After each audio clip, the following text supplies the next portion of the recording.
Hari ini kita akan bahas mengenai sektor nikel ya, yang kita harapkan juga bisa menjadi guidance untuk para sahabat Mirai Aset terkait di industrinya di 2024. Oke, bisa kita mulai ya presentasinya. Jadi sahabat Mirai Aset mungkin sekarang kita refresh sedikit ya mengenai tentang industri nikel ini. Memang kalau misalkan kita melihat industri nikel ini adalah salah satu industri yang memang sedang diakses oleh Indonesia ya, di mana secara global itu nikel resource itu dicatatkan ada di sekitar 300 juta ton. Dan memang untuk jenis daripada nikel ore-nya sendiri ini depositnya itu ada yang jenisnya laterite, yang kemudian juga ada yang jenisnya adalah sulfide.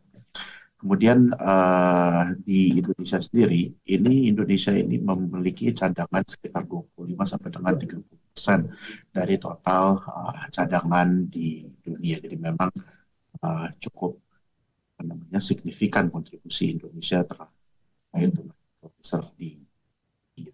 Next.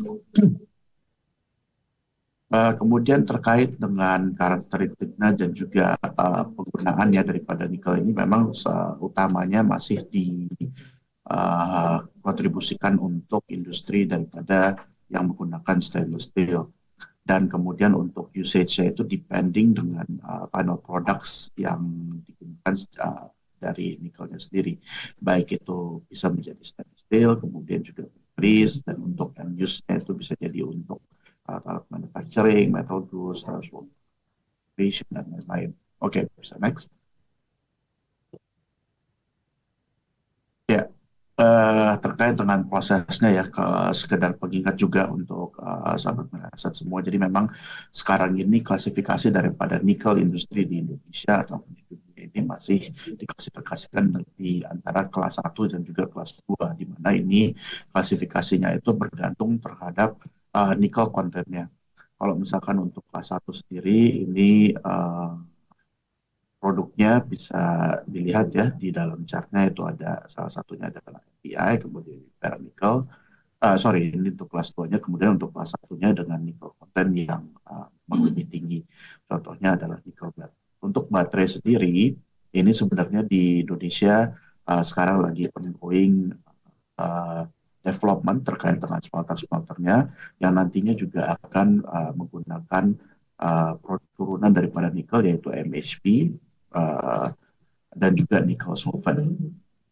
Dan ini kedepannya juga memang sebenarnya untuk daripada kegunaannya adalah untuk baterai yang diklasifikasikan sebagai NMC atau nikel manganese kobalt, yang memang nikel kontennya juga cukup tinggi dari raw materials untuk baterainya sendiri. Next.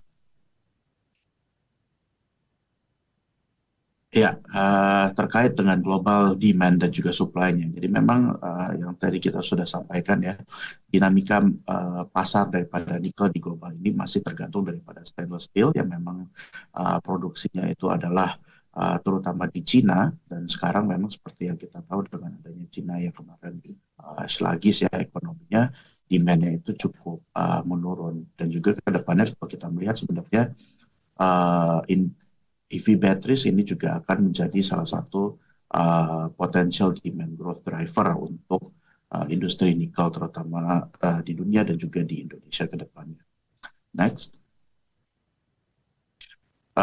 Sekedar pengingat ya, jadi memang dari tahun 2022 sampai dengan 2023 terkait dengan Indonesia yang juga memang meramp up produksinya untuk dari nikelnya sendiri yang memang tidak lagi nikel ore, kemudian menjadi produk olahan seperti NPI dan juga PNI. Jadi memang untuk supply daripada nikel olahannya ini menjadi meningkat cukup signifikan. Dan karena memang dari Cina-nya itu juga slow down, dan kemudian juga dari stainless steel produksinya itu menurun, dan akhirnya mempengaruhi demand, sehingga produksi yang meningkat secara tajam ini mengakibatkan oversupply di market untuk kelas 2 nikel. Next. Namun kita sebenarnya dalam jangka panjangnya kita masih melihat sebenarnya tadi yang kita sudah sampaikan juga EV ini akan menjadi salah satu demand driver. Tapi di lately ya di tahun 2023 kita juga melihat sebenarnya ada tendensi bahwa EV batteries ini juga akan menjadi NMC. Yang tadinya NMC atau nickel itu sekarang menjadi LFP yang konten daripada nikelnya itu tidak digunakan di LFP sendiri. Jadi sebenarnya ini juga menjadi salah satu threat untuk industri nikel ke depannya, terutama di Indonesia karena memang baterai EV ini sangat cepat untuk terkait dengan teknologinya, development-nya, sehingga juga ini bisa jadi nanti ya untuk energi sendiri kegunaannya untuk raw materials-nya market share-nya bisa menurun dan digantikan dengan LFP.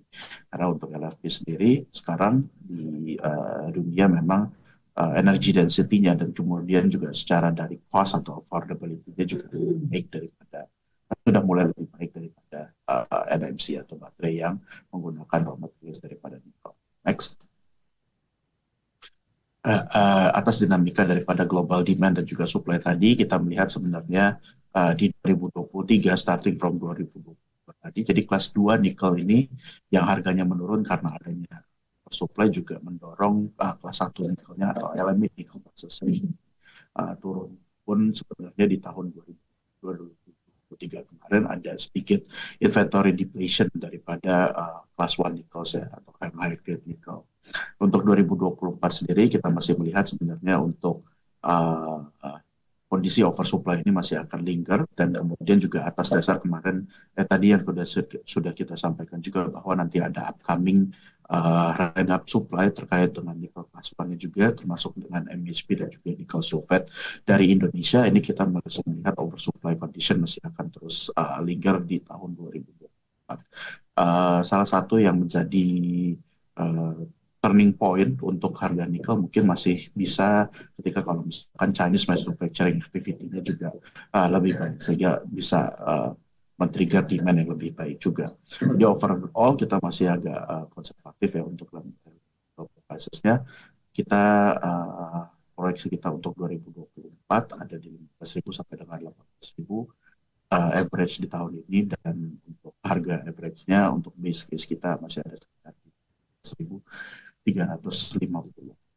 Okay, next, terkait dengan emitennya sendiri, kita masih punya Antam dan juga Inco, dan Antam ini kita cukup favor ya sebenarnya, dan kita melihat sebenarnya untuk Antam ini banyak development yang akan dicanangkan oleh Antam, termasuk juga GV dengan CBL dan juga Indonesia Battery Corporation seperti yang terlihat di dalam tabel ini. Jadi memang Antam ini aim-nya ke depannya adalah menjadi salah satu produsen EV battery yang terintegrasi dengan bekerja sama dengan Indonesia Battery Corporation yang under NID.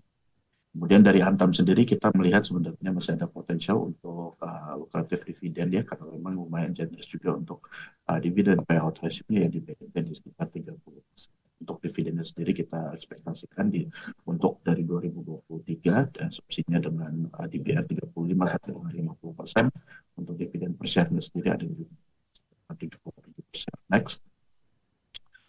Kita rekomendasi untuk Antam ada di trading buy dengan TP 1850. Next. Kemudian yang kedua tentang Inco. Inco ini 2024 mungkin masih remain imminent secara financial performance growth-nya karena memang masih development-nya akan lebih terlihat di 2025 atau 2026 mendatang. Jadi Inco sendiri masih kita cenderung melihatnya dari segi performance-nya akan lebih dipengaruhi oleh nomor satu adalah harga jual nikelnya yang dari global yang mungkin kita tidak tadi sudah kita sampaikan tidak akan naik ke level lebih dari 20.000 atau bahkan sampai 30.000 dan juga dari cost-nya sendiri ini karena Inco memang relatively lebih veteran ya untuk dalam memanage cost-nya karena memang dari segi power-nya atau input power dari untuk smelters ini bisa dimix antara coal kemudian juga diesel dan lain-lain. Jadi memang performanya kinerja keuangannya tahun ini masih di drive oleh dua faktor tersebut. Next. Tapi overall kita maintain sebenarnya outlook yang cukup positif untuk Inco sendiri karena memang kedepannya Inco juga untuk sampai dengan di tahun 2026 starting 2026 ekspektasinya komplit proyeknya ini dan yang akan memproduksi high grade nickel. Dan sebenarnya Inco ini adalah salah satu perusahaan yang mengemphasize sustainability ya, yang juga memiliki banyak hydropower plant di smeltersnya. Untuk rekomendasinya kita masih punya di trading buy untuk Inco sendiri dengan TP sekitar di 4.900 per share. Mungkin sekian untuk sahabat Miraset, semoga bermanfaat. Selamat pagi kembali ke Glenda dan